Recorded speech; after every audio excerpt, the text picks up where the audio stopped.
Yo soy la doctora Gil Carcedo y me tocaba hablar un poco del proceso del implante coclear. Consideramos que no se puede saber qué es un implante coclear si no se sabe unas cosas básicas de la audición.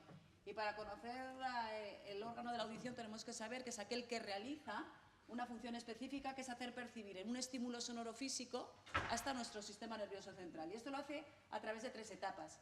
La transmisión o conducción, que es la que recoge la energía sonora o ese estímulo físico. La transformación o transducción de esa energía mecánica en una energía eléctrica. Es en esta fase donde va a participar fundamentalmente el implante coclear. Y luego la vehiculización de esa energía eléctrica a través de las vías nerviosas hasta nuestra corteza cerebral, que como muy bien ha dicho el doctor Herrero Calvo, realmente nosotros con lo que oímos es con la corteza cerebral, no con el oído. Entonces, primero tenemos el pabellón, que recoge esas ondas sonoras, se vehiculizan a través del conducto auditivo externo hasta que llegan a la membrana timpánica. La membrana timpánica empieza a vibrar por esa onda de presión sonora, mueve los huesecillos hasta el último, que es el estribo. Esta movilidad es distinta dependiendo de las frecuencias. Todos los huesecillos se acoplan perfectamente y es este último movimiento, el del estribo, el que va a provocar una onda de difusión sonora en los líquidos ya endolaberínticos. Es igual que cuando nosotros tiramos una piedra a un lago, esa piedra va haciendo una onda viajera. Esa onda viajera va a ir emitiendo toda la información sonora y va a hacer que comience la segunda fase de transformación o transducción. Y todo esto se hace en la cóclea, punto de alojamiento del implante coclear. Tenemos que tener unos conocimientos anatómicos de cómo es esta cóclea y cómo se realiza esa transformación. Nosotros hacemos aquí un impulso con la entrada de la ventana oval, es decir, el estribo empuja la ventana oval. Esto va a producir un movimiento de los líquidos endolaberínticos. Este movimiento ondulatorio de los líquidos endolaberínticos va a hacer que vibren estas membranas, unas membranas con una grandísima importancia porque sobre ellas se localiza el órgano de Corti. El órgano de Corti, que es esta estructura, está formado por una serie de células que son las conocidas células ciliadas, las que normalmente están dañadas en las hipoacusas neurosensoriales cocleares, que son las que se van a beneficiar del implante coclear. Tenemos nada más y nada menos que 17.000 células ciliadas, eso me lo preguntó el otro día un padre, ¿cuántas células ciliadas tiene mi hijo? 3 hileras están situadas en la zona externa y una hilera en la zona interna. Cuando la onda viajera en los líquidos hace que esta membrana empiece a hacer este movimiento de balanceo, estas células que tienen aquí unos cilios se activan, se despolarizan por un sistema bioquímico muy complejo de transformación y de paso de electrones de un sitio a otro, de los canales iónicos, y van a producirse una despolarización, es decir, es como si enchufáramos de repente el interruptor de la luz. Y ya se ha formado una transducción de esta energía física a una energía eléctrica y se forma un potencial de acción. La corriente empieza a funcionar y empieza a activar el octavo par, que es por donde va a ir hasta la corteza cerebral. Una cosa muy importante y que hay que comprender muy bien a la hora de activar luego un implante coclear es que en la cóclea esta onda viaja dependiendo, más lejos o más cerca, dependiendo de la frecuencia del sonido que recibe. Es decir, un sonido muy agudo, la onda se va a cansar enseguida y va a estimular solo a las células ciliadas más basales. Sin embargo, un oído grave va a llegar hasta el ápice de la cóclea estimulando estas células. Muy importante luego para la activación de los electrodos del implante coclear. Al igual que hay una distribución tonotópica de las frecuencias en la cóclea, también hay una distribución tonotópica en el nervio. Y desde este nervio va a ir a través de distintas estaciones neurales hasta la corteza cerebral, que es donde realmente oímos. Habrá una primera centro auditivo primario, también con una distribución tonotópica, que solo nos distribuye los sonidos. Un área de Brodmann o el área 42 más grande, que es la atención auditiva y fundamental para la identificación de las palabras, y el área 2 de Wernicke, que es la fundamental para el reconocimiento de la palabra. Si esto no funciona, al final no oímos. Por lo tanto, una vez que sabemos cómo es la vía auditiva, hay que saber qué es una hipoacusia. Una hipoacusia es un déficit que ocurre en personas que pierden esta capacidad en mayor o menor grado. Es decir, hay un abanico de posibilidades cuando decimos que un paciente es hipoacúsico, no directamente es candidato a implante coclear. Un paciente es hipoacúsico y puede tener una hipoacusia leve y puede tener una actividad absolutamente normal. Como ha dicho el doctor Benito Orejas, es la alteración neurosensorial con mayor prevalencia en los países desarrollados. No es desdeñable la cifra, que en España ya hay 3 millones de pacientes con hipoacusia y que son usadores de distintos dispositivos audioprotésicos. Hemos dicho que 1 de cada 500 recién nacidos tienen un problema auditivo. Por lo tanto, es fundamental en los primeros años de la vida, gracias a la actuación de muchos otorrinos, y como en nuestro hospital, el doctor Herrero Calvo, hacer un diagnóstico de esa hipoacusia, que como hemos dicho, no todos van a ser candidatos a implante coclear. Tenemos antes muchísimas otras posibilidades y hay que totalmente estadificarles. Lo que es muy importante antes del screening neonatal es que estas hipoacusias se detectaban más o menos en torno a los 27 meses de edad. Habíamos pedido un tiempo ideal para poder hacer una actuación y, sobre todo, si el paciente al final es candidato a implante coclear, haberlo realizado antes de esta edad. Y para eso nosotros tenemos cómo acuden nuestros pacientes a la consulta de hipoacusia infantil. Es obligado en todos los hospitales de referencia que haya una consulta de este tipo. Una consulta, para los que no estáis dentro del ámbito sanitario, una consulta otorrino normal de día. Generalmente podemos ver entre 30, 28, 35 pacientes. En una consulta de hipoacusia infantil, y eso es algo que nos ha costado mucho inculcar esta cultura a las administraciones sanitarias, es que no podemos ver más de 10 niños en la consulta. En una jornada laboral tenemos que, como mucho, ver 10 niños, porque como habéis visto, las pruebas audiológicas que necesitamos para poder llegar a hacer un diagnóstico a veces nos llevan entre 1 hora, más de media hora, etcétera, etcétera. Y no solo para la valoración del niño, sino para explicárselo también a los padres. A nuestra consulta de hipoacusia infantil llegan a partir de 2 vías. Todos aquellos niños que no pasan en la prueba de cribado y todos aquellos niños que desde la consulta de pediatría o desde una consulta de otorrino más especificada nos lo remiten. Aquí en esta primera consulta hacemos un diagnóstico precoz y ya, dependiendo del grado de pérdida de audición que tenga el niño, le ponemos en contacto con las otras instituciones que son fundamentales en el desarrollo de un programa de implante coclear. Por lo tanto, en esa primera consulta vamos a hacer una clasificación a que este niño en qué fase de hipoacusia nos encontramos. ¿La hipoacusia es de transmisión o es de percepción? Las hipoacusias de transmisión son pérdidas menores de 60 decibelios, es decir, suelen ser pérdidas entre leves y moderadas. La etiología es muy variada, pero el tratamiento puede ser muy amplio y ahí es donde las pruebas audiológicas completas, tanto las objetivas como las subjetivas, nos van a orientar. El tratamiento puede ser médico, el tratamiento puede ser quirúrgico o con la utilización de algún otro dispositivo. Esta imagen la ponemos aquí porque no todo paciente que lleve un procesador externo acoplado a su cráneo obligatoriamente es un implante coclear. Es decir, no todo paciente que veamos que tiene una antena o una bobina o algo colocado en su cráneo es un implante coclear. Hay otros dispositivos como los dispositivos osteointegrados o los implantes activos de ódio medio que no tienen nada que ver con el implante coclear. Es muy frecuente por incultura y por desconocimiento más de muchos profesionales que nos remiten a un paciente a la consulta de implante coclear y cuando llegan a lo mejor lleva un Baja o tiene un Carina, que son estos otros dispositivos que no tienen nada que ver con el implante coclear. Luego hemos diferenciado entre hipoacusia de transmisión, que afecta a la primera fase de la vía auditiva, o las hipoacusias neurosensoriales. Las hipoacusias neurosensoriales pueden afectar a la cóclea o al nervio coclear. Dos etiologías en las que se benefician ampliamente del implante coclear, fundamentalmente las cocleares. Las neuropatías auditivas, ciertos tipos, aunque la enfermedad está más allá en el nervio, también vemos que los beneficios con el implante coclear son espectaculares. O a nivel de la corteza auditiva, que como ya ha dicho el doctor Herrero Calvo, actualmente no se le pueden dar muchas soluciones más que los implantes de tronco que están en estudio.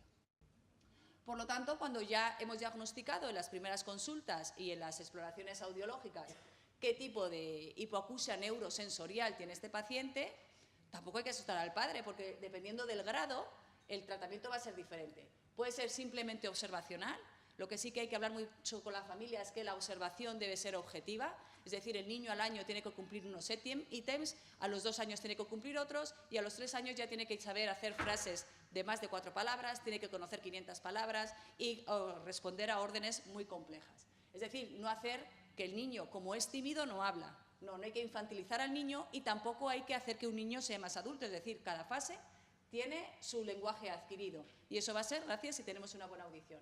Y todo esto nos lo vamos a basar dependiendo de las garantías curriculares y escolares que va adquiriendo el niño. Si la hipoacusia ya llega a ser no solo leve, sino moderada, en una hipoacusia neurosensorial el niño se va a beneficiar de un audífono y si ya son profundas o severas, de un implante coclear. Es decir, antes de entrar a un paciente en el programa de implante coclear, tenemos que hacer un buen diagnóstico y saber en qué nivel de hipoacusia nos estamos encontrando. Por lo tanto, tenemos muchísimos dispositivos a nuestro alcance antes de llegar al implante coclear. Hemos dicho que las leves, muchas veces simplemente con observación, el niño puede adquirir unas habilidades lingüísticas absolutamente normales. Cuando ya estamos en hipoacusias neurosensoriales moderadas, entre 40 y 70 decibelios, es obligado la adaptación audioprotésica, aunque los padres muchas veces no lo quieran. Yo tuve una paciente que me dijo, ¿cómo va a llevar mi niña unos audífonos si va en Lourdes? Digo, pues tendrá que llevar unos audífonos si va a Lourdes o va a otro centro escolar. Les dice, esto no significa un hándicap. Tenemos que cambiar un poco la cultura general de las familias.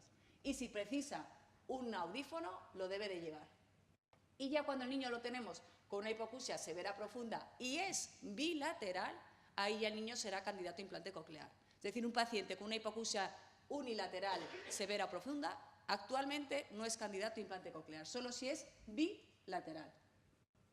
Por lo tanto, los criterios audiológicos en un adulto son muy sencillos de establecer, porque un adulto sí que nos va a colaborar muchísimo en una audiometría tonal y un adulto además ya ha adquirido el lenguaje y es muchísimo más fácil de explorar. Decimos que un criterio audiológico para un implante coclear en un adulto es el que no oye a más de 80 decibelios en las frecuencias fundamentales de la palabra. Y además de no oír, se ha intentado adaptar unos audífonos y no le saca rentabilidad. ¿Y qué saca rentabilidad? Que oiga más del 50% de las palabras que nosotros le estamos exponiendo a 65 decibelios. 65 decibelios es normalmente la intensidad a la que nosotros hablamos. Entonces es muy fácil. Si un adulto con audífonos no tiene respuesta, hay que ponerle implante coclear, y si aquí tampoco tiene respuesta a 70 decibelios, hay que colocarle un implante coclear. Pero ¿qué pasa con los niños? Es muchísimo más difícil. Es muy difícil determinar exactamente los umbrales tonales. Es fácil en niños entre 5 y 17 años, que es población infantil, pero no en aquellos anteriores a 5 años. Por lo tanto, es fundamental la labor que hacen todos aquellos otorrinos que hacen las pruebas audiológicas especiales en colaboración con el equipo de enfermería. Entonces, sabemos que en todos los niños menores de 5 años el criterio de implante coclear es una hipoacusia bilateral y profunda.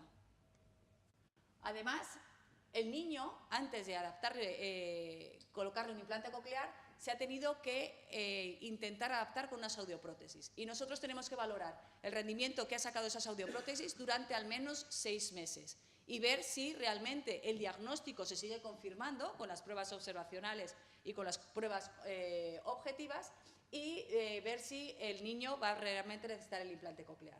Hay que evaluarlo siempre en correlación con el desarrollo del habla, de las habilidades lingüísticas y de la comprensión, y siempre guiándonos con esta evolución lingüística del niño. Todo esto, como ya hemos dicho, y ya se ha expuesto ampliamente, es fundamental hacer pruebas objetivas y pruebas subjetivas. Y lo que es muy importante y que ya viene en todas las guías es hacer ese cross-check que ha dicho el doctor Herrero Calvo, que no es quedarnos, como ha sido refer en el screening y nos ha dado unos potenciales con un umbral de 100, ya es candidato a implante coclear. Ojo, siempre hay que verificar las pruebas, siempre hay que hacer más de una y siempre perder el tiempo, entre comillas, que luego nos va a ser muy útil en hacer todas estas pruebas subjetivas. Es fundamental que toda esta batería de pruebas se hagan siempre en el mismo centro, eso le da muchísima confianza al padre. Ven que todo lo que está a la disposición está dentro del hospital, dentro de las mismas consultas, y por lo tanto eso nos aporta un avance para la explicación posterior a los padres y a la familia de lo que es el implante coclear. Aparte de los criterios audiológicos, un paciente también tiene que tener unos criterios psicobiológicos, es decir, es lógico que un desembolso económico tan importante y una rehabilitación posterior merece la pena si el paciente va a tener una expectativa de vida mayor de 5 años. No tiene que tener otras enfermedades graves concomitantes. Antiguamente se tachaba ya de candidato a implante coclear muchos pacientes. Actualmente esto cada vez es más amplio, es decir, pacientes con retraso mental sí se pueden implantar, pacientes con síndrome de Down sí se pueden implantar. Todo va a depender mucho de la familia y de la capacidad de afrontamiento que tenga el niño y su alrededor. Es muy importante en la situación sociofamiliar que no dificulte la posterior adaptación del implante, porque el implante coclear no es ponerlo y ya está. El implante coclear es colocar, el acto quirúrgico, por decirlo así, puede ser incluso lo más sencillo de todo el proceso. Lo más importante es luego la habilitación, el ejercicio, el esfuerzo, tanto de la logopedia como de la vida familiar. Una vez que tenemos esos dos factores muy importantes, los criterios audiológicos y los criterios biológicos, hay que hacer unas pruebas complementarias, porque no es frecuente, pero sí que podemos encontrarnos pacientes en los que nosotros no podemos colocar el implante coclear porque esto no existe, la cóclea no se ha formado y no lo podemos realizar el acto quirúrgico. Es verdad que cada vez hay implantes con unos diseños más diversos para poder ser introducidos en cócleas malformadas. ¿Cuál se considera una contraindicación para la colocación del implante coclear? Pues todos aquellos procesos que no puedan anestesiar al paciente, eso actualmente es muy raro. Enfermedades o malformaciones que impidan la colocación del implante, ya os digo que hay distintos tipos de electrodos, por lo tanto cada vez eso también es más raro que no se pueda colocar un implante coclear. Otra cosa será el rendimiento posterior que saque a ese implante coclear una cóclea malformada o que no cumpla ni los criterios audiológicos ni los criterios psicobiológicos que anteriormente hemos dicho. Y en una nueva orden, en el 2015, que modifica un poco los anexos del Real Decreto del 2006 con respecto a la cartera de servicios comunes del Sistema Nacional de Salud, ya en España se puede hacer una implantación bilateral con todas las de la ley. Es decir, la sanidad nos permite hacer una implantación bilateral en aquellos casos en los que el paciente tiene una hipoacusia postinfecciosa o está asociada a otras discapacidades, por ejemplo, un síndrome de Usher que va a abocar al paciente a quedarse con una ceguera total, para que no le pase con lo que le ocurrió a Helen Keller. Y en aquellos pacientes que han tenido con el primer implante un resultado pobre y que nosotros, con todas las pruebas audiológicas que le hacemos en la consulta, sospechemos que va a beneficiar una segunda implantación. Por lo tanto, todas estas situaciones en las que se nos permite ya colocar implantes cocleares bilaterales tiene que ser después de hacer un estudio totalmente individualizado. Por lo tanto, sabemos cómo oímos, sabemos por qué no oímos, sabemos quién es el candidato a implante coclear y ahora tenemos que saber qué es realmente un implante coclear. Hace años parecía algo de la guerra de las galaxias, de otras historias, ¿no? Un paciente que aparecía ahí con un aparato y que decían que eléctricamente podía oír. Pues simplemente, como ya sabemos cómo se oye, esto lo que vamos a sustituir son esas células ciliadas que no funcionan y que por lo tanto no pueden hacer la transducción de la energía mecánica a energía eléctrica. Lo vamos a sustituir por estos tren de electrodos que van a enviar la información directamente hasta el ganglio de Corti. Y desde el ganglio de Corti, a través del nervio auditivo, el octavo par, va a llegar a la corteza cerebral. Por lo tanto, lo único que va a hacer el implante coclear es mandar directamente lo que recibimos desde fuera a la cóclea sin hacer todo lo anterior de la transmisión. El implante coclear tiene dos componentes, el componente interno que nosotros colocamos en el acto quirúrgico y que posteriormente explicará el doctor Vallejo. Se coloca un dispositivo dentro, con un tren de electrodos dentro de la cóclea. Como ya os hemos dicho, es una cirugía muy delicada que cuando lo hacemos de forma bilateral se puede hacer incluso en el mismo acto quirúrgico, porque tardamos más o menos entre 2 horas y media y 3. Y el niño o el adulto se despierta ya con el implante coclear en su interior. Pero hasta dentro de un mes nosotros lo vamos a activar, es decir, hasta que no haya una perfecta cicatrización. El otro componente que tiene el implante coclear es un componente externo. Hay una variedad de casas comerciales, pero más o menos todos estéticamente son iguales. Los procesadores actualmente son espectaculares. Desde los primeros implantes cocleares que el procesador ocupaba una habitación a los actuales que están aquí totalmente minimizados, pues ha habido una gran evolución. Estamos en la era de los avances tecnológicos y cada vez tienen muchísimas más ventajas auditivas. ¿Qué es lo que hacemos? Entonces al niño ya le hemos puesto el implante coclear y le tenemos que activar. En esta consulta de activación del implante es necesario siempre utilizar el programa específico de cada casa comercial. Por lo tanto, es muy importante también que en una unidad de implantes cocleares dentro del mismo hospital los profesionales que nos dedicamos a ellos sepamos manejar todos estos tipos de programas. Esta prueba de activación puede durar entre 1 y 2 horas. En un adulto es más corta, media hora, 40 minutos, pero en un niño muchas veces es más compleja. Siempre hay que buscar el umbral doloroso para evitar que el niño pueda rechazar el implante coclear y hay que ir repasando electrodo por electrodo. Lo vemos aquí, esto es los electrodos que se colocan en la cóclea. Tiene la misma forma física que la cóclea y todos estos electrodos van a ir estimulando progresivamente a todas en la zona donde las células ciliadas no funcionan. Tenemos los electrodos basales que llevarán frecuencias graves, como fisiológicamente natural se hace, o los electrodos más apicales que llevan las frecuencias más graves.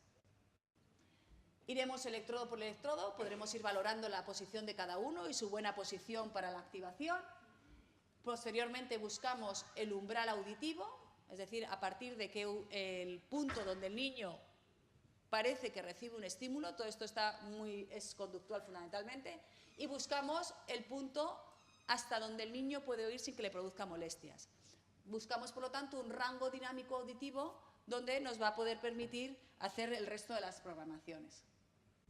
Luego grabamos en el procesador externo los distintos programas que le podemos colocar al procesador, programas en ambiente de ruido, programas en silencio, programas de escucha simplemente, aunque en los niños al principio esto se hace mucho más sencillo, porque no van a poder responder con qué programa se encuentran mejor. En esta primera consulta de activación, lo que vamos a ver fundamentalmente es la aceptación del niño al implante. Es decir, el niño era un niño sordo, estaba en silencio absoluto y de repente le estamos colocando algo que le está produciendo estímulos. Tenemos que valorar si lo acepta o no lo acepta y hablar con la familia todas las posibilidades que pueden encontrar. Es decir, tenemos que evitar que el niño se quite el procesador, tenemos que poner el procesador las máximas horas posibles para que se vaya acostumbrando. En esta consulta también informamos a los familiares de todas las situaciones que se pueden encontrar, sobre todo si el procesador está funcionando bien o funcionando mal, porque no es solo llevarlo, es que esté activado. Todas las situaciones que pueden cambiar un poco su vida, como por ejemplo lo que hay que evitar la electricidad estática, bajar por toboganes, estar cerca de una cocina de inducción, lo que es el bucle magnético, lo que es la telebobina, lo que es todas las situaciones que en su futuro le puede dar problemas porque no se puede realizar un escáner, una resonancia. Toda esa información se le da al padre en la primera consulta de activación, por lo tanto, como podéis entender ahora, cómo puede ser una consulta entre 1 y 2 horas de duración. Después de la activación tenemos que hacer muchas reprogramaciones, no es activarlo y ya está. Hay que preguntar al paciente o ver las habilidades adquiridas que está adquiriendo el niño, los informes que nos aporta el logopedia y tanto del centro base como el Hospital Universitario Río Ortega. Nosotros en nuestro programa, todos los niños menores de 3 años son rehabilitados y evaluados por el logopedia del centro base, los mayores de 3 años son rehabilitados por la logopedia del Hospital Universitario Río Ortega. Si es un niño mayor, también valoraremos el informe escolar, las habilidades adquiridas, lo que nos aporta la familia y lo que nosotros vemos en las programaciones. Si vemos que en algún sitio o en algunos puntos, algunos electrodos, podemos darle más rango dinámico, pues eso es lo que iremos haciendo progresivamente en las reprogramaciones totalmente individualizadas. Es decir, lo ideal es decir el 1, 3, 6, como decía el doctor Benito, pero a veces entre medias también tenemos que citar al paciente para mejorar su capacidad. La habilitación logopédica es una parte importante de las jornadas para mañana. Se hace también en niños mayores de 3 años en el mismo espacio hospitalario. Para los niños es fundamental no estar viendo ámbitos diferentes. Es muy importante entrar en el diagnóstico unas personas, unas pruebas audiológicas con las mismas personas, un equipo quirúrgico con las mismas personas para que no haya un poco de estrés emocional en el niño. Y la logopedia se realiza también a partir de 3 años en el hospital o en el centro base si son menores de 3 años y los objetivos son la detección, la discriminación, la identificación, el reconocimiento y la comprensión del mensaje hablado. Es fundamental la comunicación que existe entre todo el personal con la logopedia. El logopeda es el que nos va a definir al otorrino si ese implante va bien y si se le está sacando realmente beneficio. El logopeda es el que trabaja con el niño muchas horas a la semana y es el que nos va a decir dónde hay algunos déficits para nosotros intentarlo mejorar en la programación. Es fundamental el trabajo realizado en casa. Es decir, no por ir más a muchos centros logopédicos diferentes, con distintos programas de rehabilitación, no por estar 3 horas de logopedia todos los días, el niño le va a sacar más rendimiento. El logopeda lo que le tiene que dar son unas pautas, que ya se verá si media hora o 1 hora, 2, 3 veces por semana, pero lo que es fundamental es el trabajo de la familia fuera. Ya que hay que aprovechar mucho este vínculo natural que existe entre los padres y un bebé, y eso hay que reforzarlo. Por lo tanto, el estigma escuchar, aprender y hablar es la base de estas jornadas. La misión del proceso del implante coclear es conseguir que todos aquellos pacientes que tienen una sordera profunda bilateral le coloquemos un implante y después de su rehabilitación puedan llegar a recibir y procesar todos los sonidos y lenguaje y hacer una apropiada integración social. Y esto es muy importante, la integración social con implante coclear es fundamental porque nosotros vivimos en una sociedad totalmente oralista. Es verdad que la comunicación escrita por WhatsApp actualmente, los mails, la televisión, la visual, es muy importante, pero no cabe duda que la especie humana se caracteriza por la comunicación oral y eso es lo que tenemos que conseguir con todos los niños que tienen una hipoacusia neurosensorial profunda bilateral con la colocación del implante coclear. Por lo tanto, y en resumen, el proceso de implante coclear que se hace en Valladolid en parte está abocado por todos los pacientes que vienen de nuestro área sanitaria. Comienza siempre con los pacientes que no pasan el cribado, y estos pacientes son los pacientes nacidos en Valladolid, Palencia, Burgos, Soria y Segovia. El otro área irían los niños derivados al hospital, al complejo asistencial de Salamanca. Nosotros recibimos esos niños y los niños mayores de 3 años que su pediatra ha considerado por no una buena evolución. Es decir, todos los niños que no pasan el screening irán a nuestra consulta de hipoacusia infantil. Que vayan o no luego derivados hacia el implante coclear, habrá que esperar unos meses. Lo que es muy importante es tener en cuenta las actualizaciones de este screening neonatal. Es muy importante saber que cada vez hay más niños prematuros, hay niños que terminan con éxito un embarazo dificultoso y que tienen muchísimos factores de riesgo que son los que están implicados en la sordera neonatal. Por lo tanto, a estos niños que vienen de unidades de cuidados intensivos neonatales, aunque hayan pasado el screening, hay que volvérselo a repetir. Si vuelven a ingresar cualquier niño en un mes en un hospital con cualquiera de estas causas, también, aunque hayan pasado el screening neonatal, hay que volvérselo a repetir. Y los niños que tienen factores de riesgo, aunque hayan pasado el screening neonatal, se les tenemos que seguir haciendo un seguimiento específico. En el Hospital Universitario Río Ortega tenemos varios programas. El Gran Prematuro, que tiene muchísimos factores de riesgo asociados a la hipoacusia neonatal, se le revisa a los 6, 12, 24 y 36 meses, es decir, hasta los 3 años, hasta que se escolariza, y el niño prematuro hasta los 24 meses. Otra cosa, no hay que olvidarse nunca que hay niños que pasan el screening neonatal, pero que durante toda su infancia, hasta los 3 años, van a estar seguidos por el pediatra. Y es el pediatra en el que se tiene que asegurar que dentro del programa de Niño Sano global de la Junta de Castilla y León hay unos ítems que el niño debe de complementar para ver que su desarrollo comunicativo y del lenguaje está siendo adecuado. Si estos niños con 3 años no están llegando a estas consecuencias verbales, nos lo tienen que volver a remitir a nuestra consulta de hipoacusia infantil. Por lo tanto, este es el flujograma de un programa de implante coclear, similar a los del resto de la sanidad pública española. Los niños proceden de estas 2 vías, se les estudia completamente, se les hacen pruebas genéticas si las precisan, se les hacen pruebas de imagen siempre que vaya a ser candidato a implante coclear. Todos estos datos se llevan a una comisión de implante coclear en el hospital, donde se reúnen la mayoría de los profesionales que nosotros consideremos implicados. Siempre tiene que haber una cabeza que ordene, y en este caso, en el hospital, solemos ser los otorrinos, y precisamos la actuación de los demás dependiendo del caso de cada paciente. El paciente, una vez que ya es candidato a implante coclear, se le hará la cirugía, y a partir de la cirugía va a necesitar una serie de seguimientos necesarios, como es la activación, la programación y la rehabilitación logopédica, que en muchos casos es fundamental que el niño haya empezado a hacer antes de la implantación.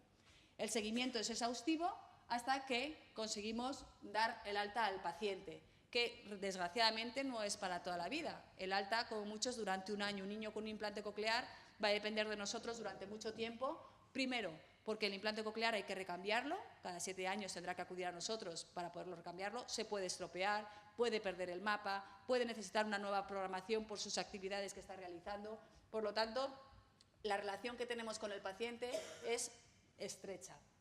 Y por último, decir que el éxito de un programa de implante coclear está en la capacidad de la coordinación de todo el personal profesional implicado. Otorrinos que se dedican a la audiología, enfermería que hace las pruebas audiológicas, la enfermería de maternidad que hace el screening, las logopedas, el trabajador social, nosotros y, por último, el gerente, que es el que nos da el dinero para que todo pueda esto funcionar.